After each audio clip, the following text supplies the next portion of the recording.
the sense that the Democrats are capitulating is extremely reminiscent of 2001, or I should say 2002, 3, 4, 5, 6. At that time, at least, you had 9/11 to sort of explain away why they were so cowed. Now it is unclear. There's something in the water. I don't know. It's not just a question of donor money. I don't think the donors feel strongly about immigration in one way or another. The Lake and Riley Act, I don't think their donors, their big money donors, have a vested interest in this besides that HB1 fight. And that's happening on the right as much as it is, if not more so, than amongst the Democrats. In the meantime, the most pressing thing, of course, is the massive amount of destruction that has taken place in the LA fires. Estimates now are north of $150 billion. You have at least 10,000 structures or more that have been destroyed. You know, this is without even like sort of contemplating the individual sort of like suffering of families who have lost, you know, everything. And it ranges from, you know, the most expensive houses in LA in Pacific Palisades to middle-class people, you know, living in Altadena, and sort of everything in between.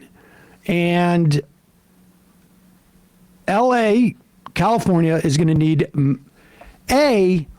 just massive dollars in aid just to help people get back to, you know, 85%, essentially.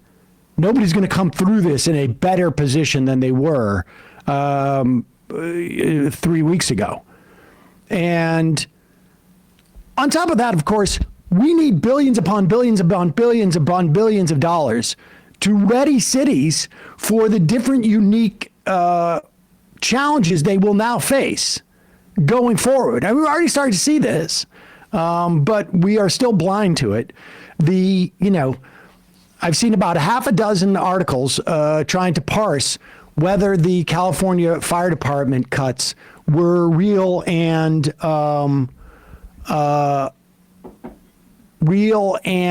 consequential in this. And it's quite clear, you know, like 17 million were cut, then 50 million were added. Some of the community programs were cut, but none of the training was, et cetera, et cetera. You could have dumped another $50 million, $100 million, and it would have probably made virtually no difference in terms of the city is just not prepared. You need to invest billions of dollars to create completely different infrastructure to support dealing with 9 months of no rain and 100-mile winds. Yes. That are knocking down. You need to bury every single power line instead of having ones that are above ground. You need to somehow figure out how you're going to get pumps to pump water up into the hills like in the Pacific Palisades.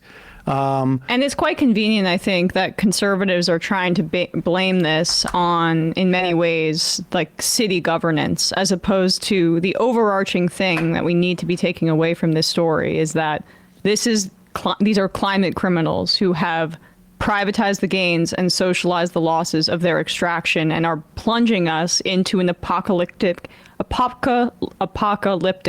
hellscape where now at least 24 people have died. And I just was listening to one of the fire chiefs or police chiefs saying, oh, that number is going to increase. I mean, there's unhoused people that have probably borne the brunt of this. The folks that are fighting these fires, incarcerated people making sometimes $5 to $10 a day. Incarcerated youth in many cases. It is, and we are so ill-equipped in so many ways to deal with what's coming for us. And this is a global problem, and it's a problem of capitalism. And to be clear, you know, the complete denial of climate change being real for decades now on the right has made it also impossible to have conversations about what we need to do to prepare for this. I mean, you know, you've got states where the words climate change are not allowed to be used.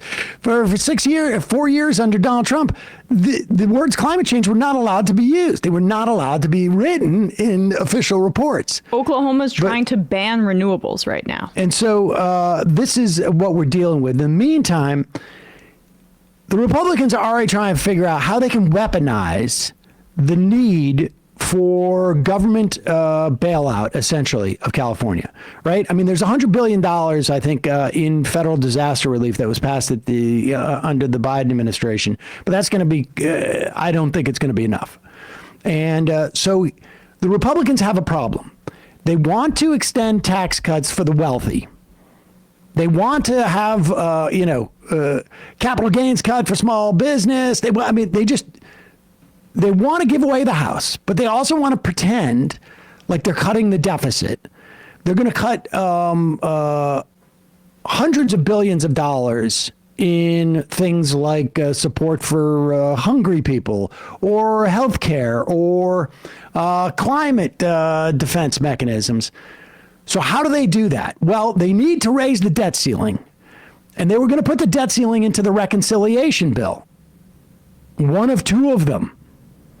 Now they may do one. And if they put that debt ceiling raise into one of them, they're going to get some, essentially, Republicans who are going to say, I'm not going to vote for this. I'm a Freedom Caucus guy, and I can't vote for raising the debt ceiling. I've never done that. It's my brand. And they can only afford to lose one or two of those people. And so now the plan is, we can take the debt ceiling vote and take it out of the reconciliation bill, where Democrats could use it as some form of leverage, right? Like, if you take out this, you take out that, we'll help raise the debt ceiling because Republicans will be screwed without the debt ceiling raised. But they still want to be able to vote against it. So the new plan is, we'll tie California aid to the debt ceiling. In addition to the tragedy on the ground, you're also seeing gross mismanagement in California by elected officials. And it's heartbreaking to hear the fire chief say that they've diverted all of this money away from the fire department to be used for social programs. Pause it. Pause it. That is not what the fire chief said. Yep. In fact, the programs that got cut in the fire department have to do with equity and going around to communities. It's sort of the opposite, but go ahead. This is Senator John Barrasso of Wyoming, by the way. Money away from the fire department to be used for social programs when they were already stretched too thin. So yes, I expect there's going to be hearings, there's going to be requests of Congress. There can't be a blank check on this, however, because people want to make sure that as rebuilding occurs, as things go on in California, they have to be resilient so that these sorts of things can't happen again. And the policies of the liberal administration out there, I believe, have made these fires worse. Do you expect, though, that Congress and Republicans will still help these Americans in need, even if they don't like their local politics and the party? I expect that there will be strings attached to money that is ultimately approved, and it has to do with being ready the next time. Oh my God! Because this was I can't even. First of all, I mean, it's just shocking to me that Brandon probably gets paid what she gets paid without you don't even listen to what's being said without asking these questions. Can you imagine? I don't know who would be the equivalent, Dick Durbin or somebody coming up and talking about those North Carolina floods and saying, you know what? I'm not sure. They built these towns in places where the floods are going to happen. They should have had these highways. We're going to put some strings attached to it. Do you know the months of attacks that any Democratic senator ever said anything like that? Ever. It would be relentless. Durbin's a bad example. This guy's from Wyoming, and as a North Dakotan, I can say a senator from Wyoming has nothing to offer a state as big as California in terms of how to deal with these giant budgets and fire and a giant metropolis. It's a joke that gets asked about this. There were more acres of wildfire in Texas last year than in California. You don't hear about it because people aren't living there in those parts of the state. I mean, so the idea that we have a system, understand, that can allow a Republican senator to go on national television on a broadcast network and say, we're going to put strings to this massive climate change fuel disaster, and you hear nothing about it. Just even the concept